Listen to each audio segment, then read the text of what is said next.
of midnight on 15th August 1947. India has achieved its independence 74 years ago. So why 15th August and what is so special about it? It was Lord Mountbatten who had personally decided the date of August 15 because he had considered that date to be very lucky for his career. During the World War II, it was on August 15, 1945, that the Japanese army had surrendered before him. But why midnight? What is the reason behind it? August 15 was chosen as the date for independence for India. And then what happened? Well, a number of astrologers believe that this day was inauspicious, but it couldn't be a day earlier because Lord Mountbatten was in Pakistan delivering the king's message of independence. The solution, as it seemed to the powers that were, lay in between. But then again, why midnight? When the date was decided in June 3 plan and announced to the public, there was an outrage among the astrologers across the country because they believed that this date was inauspicious, unfortunate and an unholy day according to astrological calculations. They suggested several other days, but Lord Mountbatten was adamant.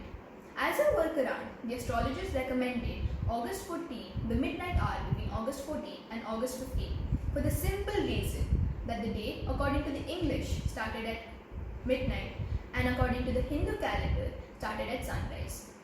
So it was at August 14 at 11 p.m. the Delhi Parliament House was full. Nehru, Dr. Rajendra Prasad and Dr. Radhakrishnan spoke to a hopeful India.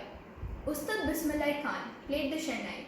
Sucheta Kripalani sang Vande Mataram, Sare Jahan Se Acha and the national anthem as thousands thronged the streets outside to celebrate, lighting up lamps and painting the town Tiranga as we awoke to life and freedom.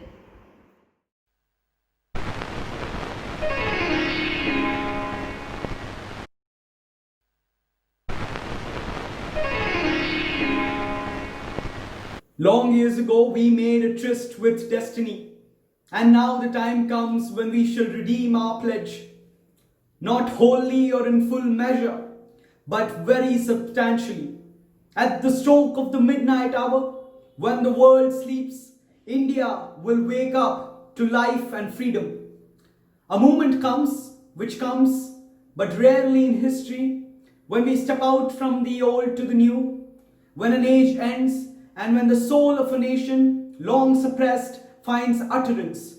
It is fitting that at this solemn moment, we take the pledge of dedication to the service of India and to her people and to the still larger cause of humanity.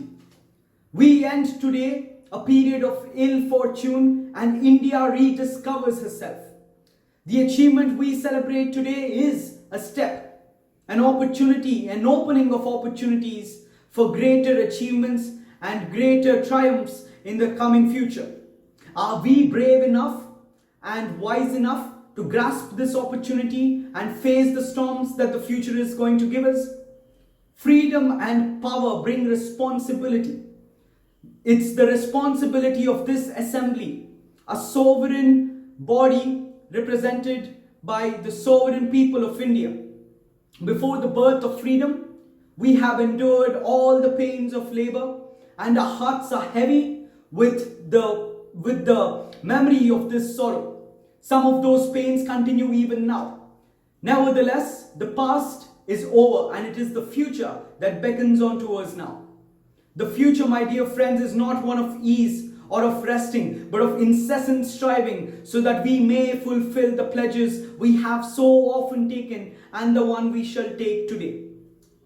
The service of India means the service of the millions who suffer. It means the ending of poverty and ignorance and disease and inequality of opportunity. The ambition of the greatest man of our generation has been to wipe out every tear from every eye.